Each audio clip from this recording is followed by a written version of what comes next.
مهک ورسره د بل جنۍ چې کومه دا دوی په 15,000 په 1000 او 2000 روپۍ باندې دغسې بېحایي غلط کارونه شروع کړي دي چې ویډیوګانې هم راغلي. تاسو به یې تر اخره پورې ما سره وګورئ چې تاسو په مکمل قصه او واقعه باندې پوه شئ او د دوی دغه کومه ویډیو چې دا به هم تاسو سره شریکه کړو. دوستانو دا جنۍ چې دا مهک نومیږي او دا د یو پیر چې جان محمد سرحدي نوم د هغه سره په ډیره کې ناسته وي، خلک ورځي دې سره انټرویوګانې کوي او دوی په دې طریقه باندې پیسې ګټي. دوی هر بېهوده بې شرمه کارونه کوي. څوک ورته 1000 روپۍ ورکړي، څوک ورته 2000 ورکړي چې تاسو په سکرین باندې دغه ویډیو کتلی هم شئ او دوی دغسې کارونه شروع کړي دي. دوی په ټیک ټاک باندې هم راځي، مختلف قسم د دوی چې کوم پلیټ فارم دي د سوشل میډیا په هغې باندې دوی د پیسو ګټلو یو لاره ځان ته روانه کړې ده. خو دوی د پیسو ګټلو دپاره تر دې حده پورې پرېوتي دي چې هرې بېحیایۍ ته لاس اچولی دی، ان تر دې چې دوی خو به د وجود نمایش هم کوي، ځکه چې سریام دوی ته خلک پیسې ورکوي او دوی هم دغه پیسې اخلي د خلکو نه. نو ښکاره خبره ده چې دوی د پیسو دپاره هر څه کولی شي.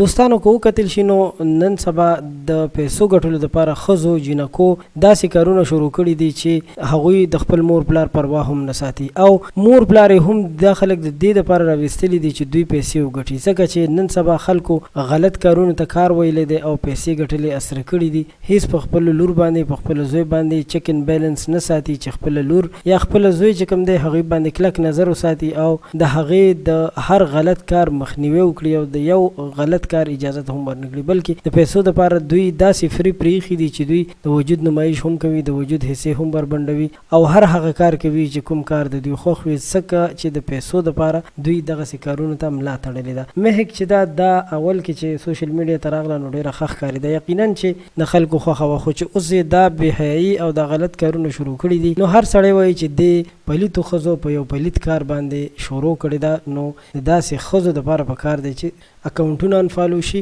ځکه چې د دې کار سره به د دوی د غلطو کارونو مخنیوی وشي.